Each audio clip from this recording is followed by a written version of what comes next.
ስራ ሊገባ በዝግጅት ላይ ያለ ወጥቶ ሐኪም ቤት አመመኝ ብሎ ወጋ አደረገኝ ብሎ ሄዶ በዛው ሰው መጣ። ተለመደ። አንድ ሰው ለሱ አይደለም። በዚህ በኢንተርቴይንመንቱ ዓለም ይሄ ነገር እየተለመደ መጥቷል። ይፋ ስለማናወጣው አሁንም የምንወዳቸውን ፈርጦች እናጣለን። አትጠራጠሩ። እድሉ የወሰደበት ሰው የዘላለም ባሪያ ነው። አንገታቸውን የሚነቀንቁ አባቶች አጋጥሟቸው አያውቁም? እንደው እድሉ ከተገኘና እነዛ ሰዎች ሊያናግሯችሁ ከፈለጉ እና ካናገሯችሁ እናንተ ላይ የሆነውን ሁሉ ነው ይነግሯችኋል። ብዙ ሰው የሚፈልገውም ያንን ነው። እድሌ እንደተወሰደ በምን አውቃለሁ? እጠራጠራለሁ እንጂ እድሌ እንደተወሰደ እርግጠኛ አይደለሁም። ሰላም ጤና ይስጥልን። በሀገር ውስጥና በመላው ዓለም የምትገኙ ቻናል ተከታታዮች፣ ያው ዛሬም እግዚአብሔር ፈቅዶ ተገናኝተናል። ያለሱ ምንም የሚሆን ነገር የለምና እንግዲህ ለዛሬ እጅግ በጣም ወሳኝ የሆኑ ነጥቦችን እናነሳለን። ዛሬ በምናነሳቸው ነጥቦች እድላችሁ እንደተወሰደ በምን ታውቃላችሁ? እድላችሁን የምታስመልሱት ለእናንተ ብቻ አይደለም ለማንስ ነው የሚለውን በዝርዝር እንመለከታለን። እድላቸው የተወሰደ ሰዎች ምን አይነት ሰዎች ናቸው? እድላቸው ተወስዶ ምን ምን ይደረግበታል? እንዲሁም ደግሞ እንዴት ታስመልሳላችሁ? በተለይ በጣም ወሳኙ ይህንን መርሃ ግብር እንድሰራ እንደሚገፋፋኝ ይሄኛው ርዕስ ነው። እንዴት ታስመልሳላችሁ? ይቻላል ማስመለስ።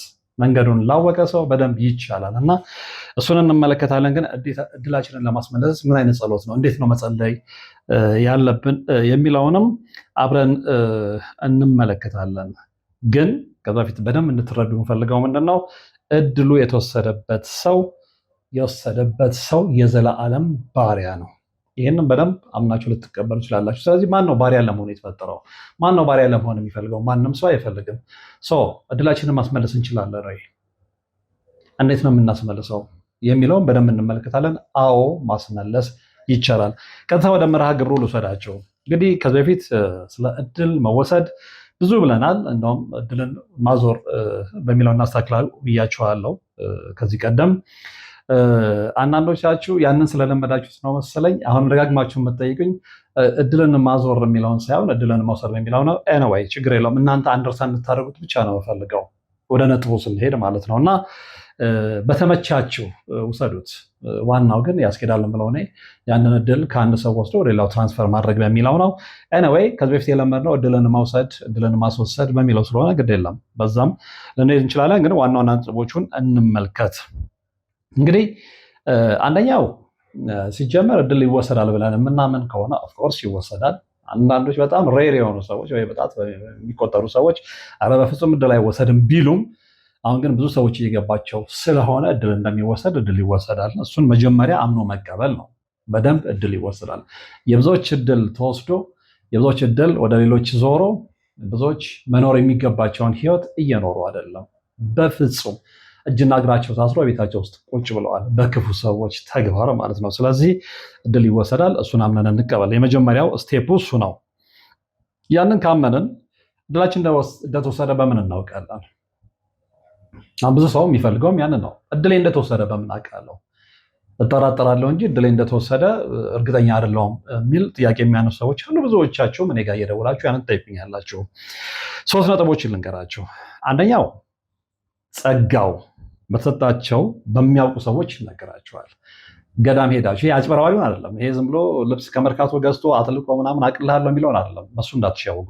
ነገር ግን በትክክል እግዚአብሔር ጸጋውን ሰጥቷቸው ገና አይቷቸው በአርምሞ በደንብ ተመልክቷችሁ አንገታቸውን የሚነቀንቁ አባቶች አጋጥሟቸው አያውቁም? እንደው እድሉ ከተገኘና እነዛ ሰዎች ሊያናግሯችሁ ከፈለጉ እና ካናገሯችሁ እናንተ ላይ የሆነውን ሁሉ ነው ይነግሯቸዋል። እንደዚህ አይነት አባቶች በጣም ሬር ናቸው። እንደው በጣም በመብራት ተፈልገው የሚገኙ ናቸው። ሊያም ከተገኙ እነዚህ አይነት አባቶች ደግሞ ከተማ ውስጥ አይደለም የሚያወደለድሉት፣ ያሉት ስውር ቦታ ነው፣ ገዳማት ውስጥ ነው። እንደዚህ አይነት አባቶች የምታገኘው ከሆነ እንደዚህ አይነት አባቶች ሊነግሯችሁ ይችላል እድላቸው እንደተወሰደ፣ እንዴት እንደተወሰደ። ሊያም እነሱ ነው ቁጥብ ሆነው ነው የተወሰነ ነገር ነው የሚነግሯቸው። ያንን ፍንጭ ከሰጧችሁ ግን ለእናንተ ትልቅ ነገር ነው። አንደኛው እሱ ነው። ሁለተኛው ውስጣችሁ ራሱ ይነግራችኋል። ይሄ ማለት ምንድን ነው? እንግዲህ መኖር ያለባቸውን ህይወት መኖር ሲሳናቸው፣ ለምሳሌ እናንተ የምታስጠኗቸው ልጆች ከወል ሴክሽን አንደኛ ሲወጡ፣ እናንተ ግን ፈተና ላይ ውጤት ስታጡ፣ እናንተ የምትሰሩበት መስሪያ ቤት ውስጥ ሁሉ ነገር የምታሳዩቸው ግራ ሲገባቸው ሰዎች በእልቅና ላይ እየደረጉ ሲሄዱ እናንተ ስትታለፉ፣ እናንተ የምታሰሯቸው ሰዎች ትልቅ ቦታ ላይ ሲደርሱ እናንተ ወደኋላ ስትቀሩ፣ በአጠቃላይ መኖር ያለባችሁን ህይወት መኖር ሲያቅታችሁ እንደ ችሎታችሁ ማለት ነው ውስጣችሁ ይነግራችኋል። ምን ሆኜ ነው? ከማንም በላይ ነኝ፣ ሰዎችን አስጠናለሁ። እኔ ያስጠኗቸው ሰዎች ዛሬ ከፍተኛ የሆነ የስልጣን ደረጃ ላይ ተቀምጠዋል። እኔ ግን ዛሬ ያለሁት ታች ነው። ምንድን ነው የኔ የተለየው? ሌሎች እየተስተካከሉ ሌሎች እየተራመዱ በሄዱ ቁጥር እንደ ወደኋላ የሚሄደው ለምንድን ነው የሚል ጥያቄ ታነሳላችሁ እና ውስጣችሁ ይነግራችኋል። እና ውስጣችሁን እመኑት። በቃ የእናንተ ህይወት ይሄ አይደለም። እናንተ የምታስጠኗቸው እናንተ የምታሰሯቸው ሰዎች እያደጉ ሄደው እናንተ ወደኋላ ቀርታችኋልና ነው የሚላችሁ ከሆነ ውስጣችሁ አንደኛው እሱ ነው። የምታውቁት በዛ ነው፣ ውስጣችሁ ስለሚነግራችሁ ማለት ነው። ሶስተኛው ሳይታክቱ ጸበልን በመጠመቅ ጸበል ቦታ ላይ ሄዳችሁ ጸበል በምትጠመቁበት ሰዓት ላይ እግዚአብሔር የረዳችሁ ጊዜ መንፈሱ ሲጋለጥ እድላችሁ እንደተወሰደ ይነገራችኋል፣ ታውቃላችሁ። ስለዚህ በሶስቱ መንገዶች ጸጋው ተሰጣቸው ሰዎች አማካይነት ውስጣችሁ በሚነግራችሁ ነገር እንዲሁም ደግሞ ጸበል አዘውትራችሁ በመጠመቅ እድላችሁ እንደተወሰደ ማወቅ ትችላላችሁ። ለመሆኑ እድላችሁን የምታስመልሱት ለማለት እናንተ ብቻ ነው ወይ? ይህም መሰረታዊ ጥያቄ ነው። በፍጹም እድላችሁን የምታስመልሱ ለእናንተ ብቻ ሳይሆን ለቤተሰባችሁም ጭምር ነው። ከእናንተ ለሚወለዱ ልጆች፣ ለልጅ ልጆቻችሁ። ምክንያቱም የእናንተን በረከት የልጆቻችሁን በረከት ስለሆነ፣ የእናንተን በረከት የቤተሰባችሁ በረከት ስለሆነ፣ ስለዚህ እነዚህ ክፉ ሰዎች የእናንተን እድል ትራንስፈር ሲያደርጉ ወይም ደግሞ ሲወስዱ የእናንተን ብቻ አይደለም ከእናንተ የሚወለዱ ልጆችንም በረከት ነው አብሮ የሚወስዱት። ይህንን በደንብ ልታጤኑትና አንደርስታንድ ልታደርጉት ይገባል። ስለዚህ እድላቸው ከተወሰደ ሰዎች የሚወለዱ ልጆች ብዙ ጊዜ አይታችኋል፣ ተነጫናጮች ናቸው። ትምህርት ቤት ገብቶ አይሳካላቸውም። ከትምህርት ቤት ወይም ከክላስ ተማሪዎች ውስጥ እንደ ደደብ የሚቆጠሩት እነሱ ናቸው። ይሄማ እድሜ ልኩን ትምህርት አይገባውም ይባላል። ግን ከጀርባ ያለውን ችግር ማንም ሰው አያውቅም። ማንም ሰው ከእግዚአብሔር ፈጥሮት ወደዚህ ምድር ሲመጣ ደደበው ነው ይመጣል። በፍጹም እግዚአብሔር ደደቦችን አይፈጥርም።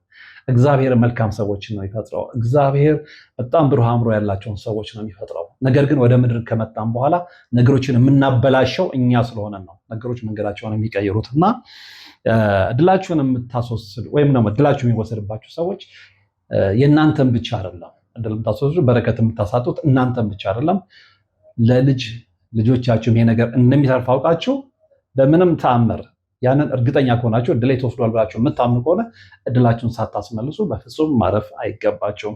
ምክንያቱም እናንተ ላይ አይደለም የሚያበቃው፣ እንደነገርኳችሁ በልጅ ልጆቻችሁም ላይ ስለሚሄድ ማለት ነው። እድላችሁ የተወሰደ ሰዎች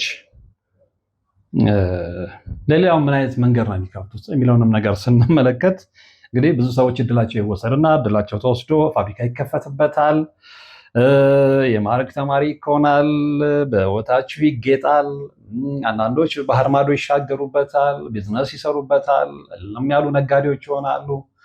እናንተ ግን ምንም ውስጥ የላችሁም። እኔ አንድ በጣም በቅርብ ማውቀው ብቻ አይደለም በጣም የቅርብ የሆነ ጓደኛዬ እድሉን የተቀራመቱት ሰዎች አጎቱ፣ ቤተሰቦቹ፣ እናቱ ብላችሁ ታምናላችሁ? የቅርብ የቤተሰቦች ማለት ነው። አልሞስት 4-5 ሆነው ነው የተቀራመቱት። አሁን ይህንን ለሰው ብትነግሩት አይገባውም። እኔ ያን ልጅ ግን በጣም የቅርብ ጓደኛዬም ስለሆነ ታሪኩንም ስለማውቀው በደንብ አውቀዋለሁ። ግን ጀግና ልጅ ስለሆነ በመንፈሳዊ ህይወቱ ላይ በራሱ መንገድ እየጸለየም ቅድም በነገርኳችሁ ወይም በኋላም በምነግራችሁ ጫፍጫፉን ብያቸዋለሁ፣ በጸበል ብያቸዋለሁ። በጸበል ጠምቃ ጊዜ መንፈሱ መጋለጥ ይችላል ብያቸዋለሁ። እና ጸበል እየተጠመቀ እየሰገደ መቅጦሪያ እየቀጠቀጠ ያንን ነገር ማስመለስ ችሏል። አሁን ትክክለኛ ትራክ ላይ ነው ያለው። ስለዚህ ይቻላል ነው የምላችሁ። ለዛ እድል ማስመለስ ይቻላል። ግን እንዴት ነው የምናስመልሰው የሚለውን እነግራችኋለሁ። ግን ዞሮ እድላችሁ ተወስዶ ብዙ ሰዎች እድላቸው ተወስዶ በርካታ ፋብሪካዎች በአንድ ሰው እድል በርካታ ፋብሪካዎች የከፈቱ ሰዎች አሉ። ስለዚህ የአንድ ሰው እድል 7-8 ፋብሪካ የሚያስከፍት ከሆነ አስባችሁታ እግዚአብሔር የሚሰጠንን መልካም ነገር ያንን ነው ሰዎች እየነጠቁን ያሉት። ስለዚህ በዛ ሰው እድል የዛን ያህል ፋብሪካ የሚከፈት ከሆነ ያ ሰው እድሉ ወደ ሌላ ትራንስፈር ባይደረግና ባይወሰድ አይታችሁታል ምን ያህል ሰክሰስፉል ሰው ሊሆን እንደሚችል፣ ምን ያህል ሰዎችን በስሩ ሊያሰራ እንደሚችል። ይህንን ሁሉ ነገር ነው የምናበላሸው። ይህንን ሁሉ ነገር በነገራችን ላይ በመናፍስቱ ዓለም ላይ ኢትዮጵያ ውስጥ እየሆነ ያለው ነገር ብዙዎችን ግራ የሚያጋባ ቢሆንም በጣም ደስ የሚለው ግን ከቅርብ ጊዜ ወዲህ ሰዎች እየነቁ ነው። ሰዎች እየገባቸው ነው። በተለይ ደግሞ ይሄ ኢንተርቴንመንቱ ጥበቡ ዓለም ውስጥ ያለው እርስ በርስ በመቀኛኘት ምን እያመጣ እንደሆነ እያየን ነው። ሰሞኑን አንዳንድ ሰዎች ብቅ ብለው ከዚህ ቀደም ልብሳቸውን ለብሰው ወደ ሐኪም ቤት ከሄዱ በኋላ ጤነኛ ሆነው የሄዱት ሰዎች ሬሳቸው ሲወጣ ተመልክተ ይህንን እንደ ቀልድ መመልከት የለብንም። ከዚህ ጀርባ የተሰወረ ነገር አለ ብለው እነሱ ቢያድበሰብሱትም ጥላ ወጊ እንደሆነ ይታወቃል። ተምኔል ማለት እንግዲህ ቪዲዮ ስትሰሩ ግድግዳው ላይ የምትለጥፉት ምስል የለም ርሰታችሁ እዛ ላይ ፎቶዎችን እያደረጉ የአርቲስቶችን የራሳቸውን አስተያየት ሲሰጡ ሰዎች አሉ። አሁን አንዳንዶቹ መላምት ነው ገለጥ ነው። እኔ በዛ አልስማማም። ይሆናል። ምክንያቱም አንድ ሰው ጤነኛ ነው ተብሎ ስራ ሊገባ በዝግጅት ላይ ያለ ወጥቶ ሐኪም ቤት አመመኝ ብሎ ወጋ አደረገኝ ብሎ ሄዶ በዛው ሰው መጣ። ተለመደ። አንድ ሰው ለሱ አይደለም።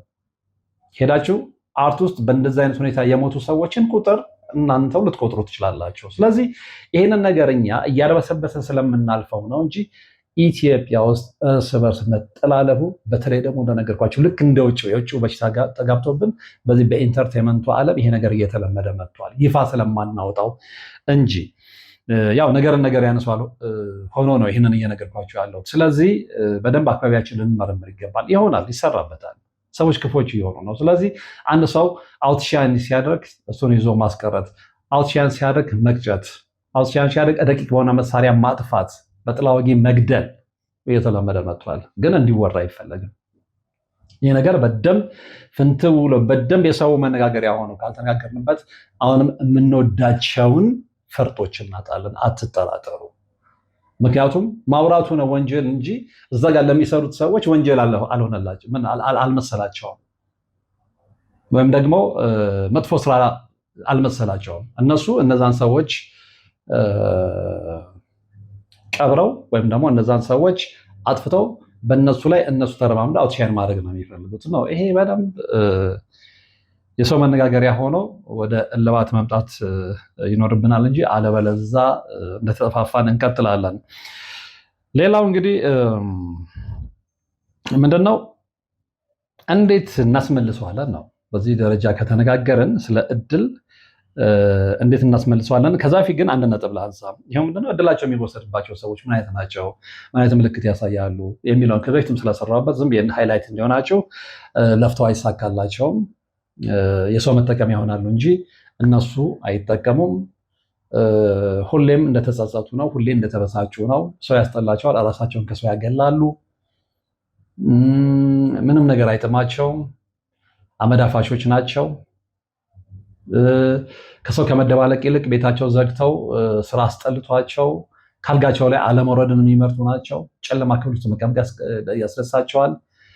አንዳንድ ነገሮች ከአቅም በላይ ሲሆኑባቸው ብቻቸውን ሆነው በማልቀስ በእንባቸው የውስጣቸውን ብሶትን ለማጠብ ይሞክራሉ። እንዲህ አይነት ባህሪ የምትመለከቱባቸው ሰዎች ከሞላ ጎደል እድላቸውን በሌላ ያስነጠቁ ናቸው። ስለዚህ በዚህ ልትለዩዋቸው ትችላላችሁ። ምናልባትም እነዚህ ምልክቶች እናንተ ላይ የሚታዩ ሰዎችም ወደ ባሻ የምትሆኑ ከሆነ ብቻቸውን የምታለቅሱ ያለ ምክንያት ኦፍኮርስ ያለ ምክንያት ይመስላችኋል እንጂ ምክንያት አለው። ጨለማ ቤት ውስጥ ብቻችሁን መቀመጥ የምትፈልጉ፣ ከሰው ጋር መነጋገር የማትፈልጉ፣ እየሰራችሁ የማይሳካላችሁ፣ ሁሌ የምትለፉ፣ ለሰዎች ተርፋችሁ ሰዎች በእናንተ እየተጠቀሙ የእናንተን አድቫንቴጅ ወስደው እናንተ ግን ሁሌም ኋላ የምትቀሩ ሰዎች ራሳችሁን ፈትሹ በጊዜ። የሆነ ሰው ነው። እነዚህ ነጥቦች ከተመለከትን በኋላ እንዴት ነው ድላችንን ማስመለስ የምንችለው? እንግዲህ በጣም ዋነኛው ቶፒክ ይሄኛው ነው እና እንዴት እናስመልሳለን? አሁን እነዚህ ነጥቦች ዘረዘርላችሁ ቀላል ወይም ደግሞ የተለመዱ ነገሮች ነው አይደሉም። በጣም ትኩረት ሰጥታችሁ ወደ ተግባር የምትቀይሯቸው ከሆነ ውጤት ታገኙባቸዋላችሁ። ውጤት ያገኙ ሰዎች እንዳሉ ስለማቅ ነው ፐርሰናሊ። አንደኛው እንግዲህ በጣም ጸጋ ያላቸው አባቶች ጉባኤ በሚያዘጋጁበት ሰዓት እዛ ጉባኤ ላይ በመሄድ እድላችሁን ያስወሰደውን መንፈስ በማስወጣት የምታገኙት ድል ነው። ይሄ በደንብ የታየ ነው። እነ ቀሲስ ሄኖክ ተፈራ ጋር፣ እነ ቀሲስ ሄኖክ ወልደማርያም ጋር፣ እነ ቆሞስ አባ ሳሙኤል ጋር፣ እነ መልአከ መንክራት ግርማ ወንድሙ ጋር እየተመለከት ነው። ብዙ ሰዎች እዛ ቦታ ላይ ሄደው ፈውስ አግኝተዋል። አንደኛው እሱ ነው። እንዲህ ጸጋ የተሰጣቸው አባቶች ጋር ሄዶ ራስን ለነሱ በማሳየት ውስጥ ያለው መንፈስ እንዲወጣ ማድረግ ነው። ሌላው በጣም የምትተማመኑባቸውንና በእርግጥም ደግሞ ብቃት አላቸው ብላችሁ የምታምኑባቸውን መንፈሳዊ አባቶቻችሁን ማማከር ነው። ሶስተኛው ሳትሰለችሁ መጸበል ነው። ቅድም ብያቸዋለሁ፣ አንስቼላቸዋለሁ። በፍጹም ሳይሰለችሁ እኔ አሁን ቅድም ነግሬያቸዋለሁ። ምክንያቱም ከምታዩት ነገር ነው አይደለ? ብዙ ነገርን መሰረት የምታደርጉት መረጃ የምታደርጉት እና ሳይሰለችሁ በመጸበል ችግራቸውን የፈቱ ሰዎች አውቃለሁ። ሳይሰለችሁ 2 ቀን 3 ቀን አይደለም 14 ቀን 2 7 3 7 ምናምን እየተባለ አይደለም። ኢቨን ዓመት 2 ዓመት እኔ ፐርሰናሊ የማውቀው ልጅ አለ። አሁንም 2 ዓመት ሊሞላው ነው። አንድ ገዳም ቁጭ ብሎ አልወጣም ያለ መናው ስለው አንዳንዴ ኔትወርክ በሚኖርበት ሰዓት ላይ ስልክ እንደዋወላለን። መናው ስለው አልተፈቀደልኝም ነው የሚለው። እንግዲህ ኪዳነ ምሕረት የምትነግረው ነገር ሊኖር ይችላል ማለት ነው። በቃ አልተፈቀደልኝም ካለ አልተፈቀደለትም ነው። እንዲህ ሳይሰለችው ጠንካራ ልጆች አሉ። ክርስትናን በተግባር የሚኖሩ ሌት ከቀን የሚጸልዩ በየቀኑ የሚጸበሉ በየጊዜው የሚቀጠቅጡ በየጊዜው የሚሰግዱ በየጊዜው የሚጸልዩ የሚጾሙ እንዲህ አይነት ብረት ልጆች አሉ። በቃ የራሳቸውን የእግዚአብሔር ልጅነት በተግባር የሚያረጋግጡ ያንን መንገድ መከተል ግድ ይላል። በተለይ እድላችሁ የተወሰደባችሁ ሰዎች። ስለዚህ ጸበል አዘውትራችሁ መጠመቅ ይኖርባችኋል። ሌላው ሳይሰለችሁ መጸለይ ነው። አንዳንድ ሰው ሳምንት ይጸልይና እንግዲህ ላዩም ላይ ያለው መንፈስ ይሆናል ያዘናገዋል፣ በዛው ይተዋል። እንደዛ ሆኖ ለውጥ አይመጣም። ሰዎች በየቀኑ አይደለም በሰዓታት ልዩነት በየሶስት ሰዓታት ልዩነት መጸለይ ግዴታ ነው። 3 ሰዓት፣ 6 ሰዓት፣ 9 ሰዓት፣ 12 ሰዓት እንደገና ሩቲን እየሰራ ማለት ነው። ሌላው ቢቀር የዘውትር ጸሎት መጸለይ ግድ ይላል። ስለዚህ ሳይሰለችሁ በመጸለይ የተወሰደብንን እድል ማስመለስ እንችላለን። ሌላው ቅዱስ ቁርባን መውሰድ ነው አዘውትሮ። ይሄ ሁሌም የሚባል ነው። በቃ ማተሚያው መጨረሻ ላይ ማረጋገጫው እሱ ስለሆነ በቅዱስ ቁርባን መታተም ነው። ሌላው ስግደት ነው የማይቋረጠው። እንደውም መልአከ መንክራት ግርማ ወንድሙ አባታችን ሁሌ ሲያስተምሩ የሚሉት ነገር አለ። ዝም ብላችሁ ከምታነበነቡ እንደው በርከክ ብላችሁ 21 ጠዋት ማታ 21 ሰግዳችሁ ብትወጡ ውጤቱን ታዩታላችሁ። በትክክል አሁን አንዳንድ ሰው ግዴታ አንድ ቀን ተነስቶ 1000 መስገድ የሚፈልጋለ ነው። እስኪ መጀመሪያ ከ21 ጀምሮ ከልባችሁ ይሁን። ጠዋት 21 ማታ 21 ስገዱና ውጡ። ልዩነቱን ትመለከታላችሁ። ሌላው ያ ጾም ነው። ጾም ግዴታ ስለሆነ ማለት ነው። ስጋን መጉዳት ያንን በምናደርግበት ሰዓት ላይ አጠገባችን ያሉ የተራቡ ሰዎችን የምናያል። የእነሱንም ችግር እንቋደሳለን፣ የእነሱንም ችግር እንመለከታለን፣ ራሳችንን እንቀጣለን። ስለዚህ እነዚህን ነገሮች በማድረግ እድላችንን ማስመለስ ይቻላል። ጉባኤ በመሄድ መንፈሱን በማስወጣት መንፈሳዊ አባትን በማማከር ሳይሰለቹ በመጸበል ሳይሰለቹ በመጸለይ አከታትሎ ቅዱስ ቁርባንን በመቀበል ሳይሰለቹ በመስገድ ሳይሰለቹ በመጾም እነዚህ ነገሮች ተግባራዊ በማድረግ የተወሰደብንን ወደ ሌሎች የተሻገረውን እድል ማስመለስ እንችላለን። ምክንያቱም ጠንካሮች ስለምንሆን ማለት ነው። የሆነ ሲሆንና እንዴት ነው መጸለይ ያለብን? አሁን ብዙ ሰው ስለ ጸሎት ሲወራ ዝም ብሎ ተነስቶ ማነምነም የሚመስለዋል ነው። ዋና ዋና ነጥቦችን እነግራችሁና ከዛ ውስጥ ግን 1-3ቱን አብራራላችኋለሁ። እንዴት ነው መጸለይ የሚገባል? እንዴት እንጸለይ? ይሄ ብዙ ሰው ጥያቄ ስለሆነ ነው ዛሬ ማንሳት የፈለኩት። ይሄ ከእድል ጋር ከሚወሰድ እድል ጋር በተያያዘ ማለት ነው። አንደኛው ሳይታክቱ መጸለይ ነው። ሁለተኛው በእምነት መጸለይ ነው። ሶስተኛው በስውር መጸለይ ነው። አራተኛው በኢየሱስ መጸለይ ነው። አምስተኛው እንደ ፍቃዱ መጸለይ ነው፣ እንደሱ ፍቃድ ማለት ነው። ሌላው በንጹህ ልብ መጸለይ ነው። ሰባተኛው እየጾሙ መጸለይ ነው። ስምንተኛው በቃሉ በመኖርና በመታዘዝ መጸለይ ነው። ከዚህ የተወሰኑትን ላብራራላችሁ። የተወሰኑትን ለምሳሌ ከዚህ ውስጥ ያነሷቸው ነጥቦች አሉ። መጽሐፍ ቅዱስን ያው ሁሌም ሕይወትና እውነት መጽሐፍ ቅዱስ ነው ስለምንል መጽሐፍ ቅዱስን ሪፈር ማድረግ እንችላለን። ለምሳሌ በስውር መጸለይ አንደኛው ተግባራዊ ማድረግ የሚኖርብን ይህን ነው። በስውር መጸለይ እንዴት እንጸልይ የሚለው ጋር ማለት ነው። ምክንያቱም የምንጸልየው ለምን እንደሆነ ተነጋግረናል። የተወሰደብንን ወደ ሌላው የተሸጋገረብንን እድል ለማስመለስ ነው። ከዚህ ውስጥ አንደኛው ኃይላችን ጸሎት ስለሆነ ማለት ነው። እና እንዴት እንጸልይ የምንለው ውስጥ እንግዲህ አንደኛው በስውር መጸለይ የሚለውን አይተናል። እሱን ማቴዎስ 6:6 ላይ መመልከት ትችላላችሁ። እንዲህ ይነበባል። በምትጸልዩበትም ጊዜ እንደ ግብዞች አትሁኑ፣ እነርሱ ለሰው ይታዩ ዘንድ በምኩራብና በአደባባይ ማዕዘን መቆምንና መጸለይን ይወዳሉና፣ እውነት እላችኋለሁ ዋጋቸውን ተቀብለዋል። አንተ ግን በምትጸልይበት ጊዜ ወደ ቤትህ ግባ፣ ደጅህንም ዘግተህ በስውር ወደ አባትህ ጸልይ። በስውር የሚያይህ አባትህ በግልጽ ዋጋህን ይሰጥሃል። ስለዚህ ለታይታ አትጸልዩ። ውጤት ማግኘት የምትፈልጉ ከሆነ መጸለይ የሚገባችሁ በስውር ነው። ማቴዎስ 6:6 ላይ ሌላውን ሰፊውን ነጥብ እናንተ ማንበብ ትችላላችሁ። ሌላው ከነገርኳችሁ ውስጥ እንግዲህ ከጸሎቱ ጋር በተያያዘ ምንድነው ሳይታክቱ መጸለይ ነው። የብዙዎቻችን እንግዲህ ችግር ይሄ ነው፣ ሰነፎች ስለሆነን ማለት ነው። አንድ ቀን ጸልየን የተወሰደብንን ዕድል ማስመለስ እንፈልጋለን። እንደዛ ግን አይሆንም። ሳይታክቱ በመጸለይ ነው እነዛንም ሰዎች በእኛ በተቃራኒ የቆሙትንም ሰዎች ማሰቃየት፣ እነሱንም ሰላም መንሳት፣ እነሱንም ማሰቃየት የምንችለው ሌላ በምንም መሳሪያ ሲሆን ሳንታክት በመጸለይ ነው እና ሳይታክቱ መጸለይንም በተመለከተ እንግዲህ ሉቃስ 18 ከ1 እስከ 8 ያለውን መመልከት ይቻላል እና ያለመሰልቸት ስለመጸለይ ምንድን ነው የሚለን? ዘወትር እንዲጸልዩ እንዳይሰለቹም በምሳሌ ነገራቸው፣ እንዲህም አላቸው። በአንዲት ከተማ እግዚአብሔርን የማይፈራ ሰውንም የማይፈራ አንድ ዳኛ ነበር። በዚያችም ከተማ አንዲት መበለት ነበረች። ዕለት ዕለትም ወደ እርሱ እየመጣች ከባለጋራዬ ፍረድልኝ ትለው ነበር። እምቢ ብሎም አዘገያት። ከዚህም በኋላ በልቡ አስቦ እንዲህ አለ፣ ምንም እግዚአብሔርን ባልፈራ ሰውንም ባላፍር ይህች ሴት እንዳትዘበዝብብኝ ዘወትርም እየመጣች እንዳታታክተኝ እፈርድላታለሁ። ጌታችንም እንዲህ አላቸው፣ አመፀኛው ዳኛ ያለውን ስሙ። እንግዲህ እግዚአብሔር በመዓልትና በሌሊት ወደ እርሱ ለሚጮሁ ለወዳጆቹ አይፈርድምን? ልብ አድርጉ። በመዓልትና በሌሊት ሁሌ አዘውትረው ለሚጸልዩ ሰዎች አይፈርድምን? ይፈርዳል።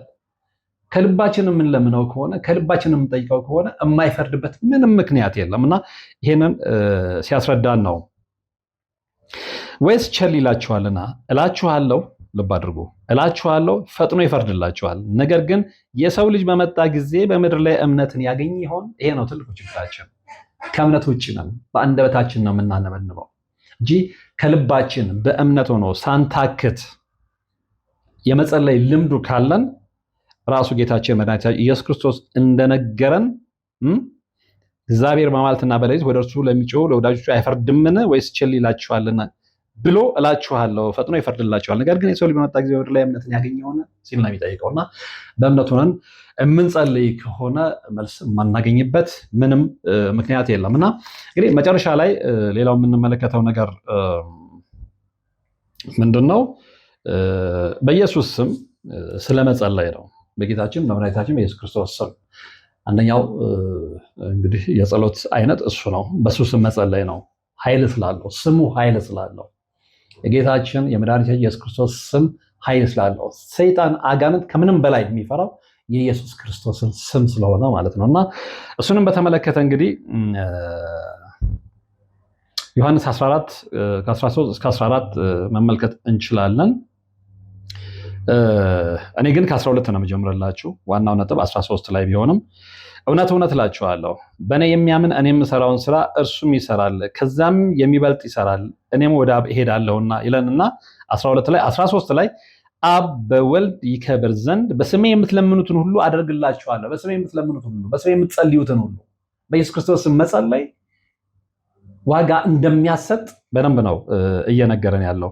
በስሜ የምትለምኑት ነገር ቢኖር ያን አደርግላችኋለሁ። ስለዚህ እናጠራጠሩ ክርስቲያኖች፣ የፈለገ ችግር ቢያጋጥማችሁ፣ የፈለገ ጨለማ ውስጥ ብትሆኑ፣ የፈለገ ሰው የእናንተን እድል ወስዶ ለልጁ ለራሱ ምናምን ቢጠቀምበትም በዚህ አይነት ሁኔታ ሳትታክቱ የምትጸልዩ ከሆነ እድላችሁ ማስመለስ ትችላላችሁ።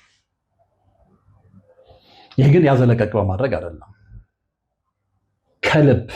ከልብ እዚጋ ከልብ እንዴት መጸለይ እንዳለብን የተወሰነ ነገር ለማብራራት ሞክሬያለሁ። ስለዚህ እነዚህን ነጥቦች በደንብ ተግባራዊ የምናደርግ ከሆነ መልስ እናገኛለን። ስለዚህ ምን ያህሎቻችሁ ዝግጁ ናቸው? እነዚህን ነጥቦች ሳይታክቱ መጸለይን፣ በእምነት መጸለይን፣ በስውር መጸለይን፣ በኢየሱስ መጸለይን፣ እንደ ፍቃዱ መጸለይን፣ በእነሱ ልብ መጸለይን፣ እየጾሙ መጸለይን፣ በቃሉ በመኖርና በመታዘዝ መጸለይን ተግባራዊ ለማድረግ ምን ያህሎቻችሁ ዝግጆች ናቸው? ዝግጁ መሆን ብቻ ሳይሆን ዝግጁነታችሁን በተግባር መቀየር ይኖርባችኋል። ያንን የምታደርጉ ከሆነ የረጅም ጊዜ ጥያቄያችሁ መልስ ያገኛል። የተሻገረው ዕድል ይመለሳል። አትጠራጠሩ። ግን እነዚህ ነጥቦች ተግባራዊ አድርጉ። ተግባራዊ አድርጉና የደረሳችሁበትን ነጥብ ንገሩኝ፣ አሳውቁኝ። ሌሎችም መማር ስለሚገባቸው እንግዲህ ለዛሬ ያቀረብኩላችሁ መርሃ ግብር የተከታተላችሁት ነበር። እንደተጠቀማችሁበት ተስፋ አድርጋለሁ። አብራችሁን ስለነበራችሁ ወደፊትም አብራችሁ ስለምትሆኑ ከልብ ከልብ አመሰግናለሁ። በቀጣይ እንዲሁ በሌላ ጠቃሚ መርሃ ግብር የምንገናኝ ይሆናል። እስከዛው ግን ያላችሁበት ሰላም።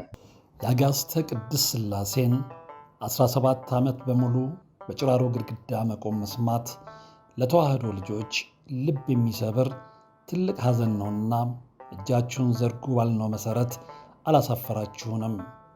ፈጣን ምላሻችሁ የቅድስት ሥላሴን ቤት እንድንሠራ ያሰብነውን እንድንፈጽም ኃይልና ብርታት ሆኖን ይኸው መሠረቱን ጀምረናል። የረዳችሁንን ሁሉ እያመሰገን አትርሱን ያሉ አባቶችን ምርቃት አስቀድመን ጅምሩ ከፍጻሜ እንዲደርስ አሁንም አብራችሁን ሆኑ ስንል እንማጸናለን። አብረን እንደጀመርነው አብረን እንጨርሰዋለን። ድጋፋችሁ አይለየን። በድጋሚ በአባቶች ስም እናመሰግናለን። የአጋዕዝተ ቅድስት ሥላሴ ቤተ ክርስቲያን አሰሪ ኮሚቴ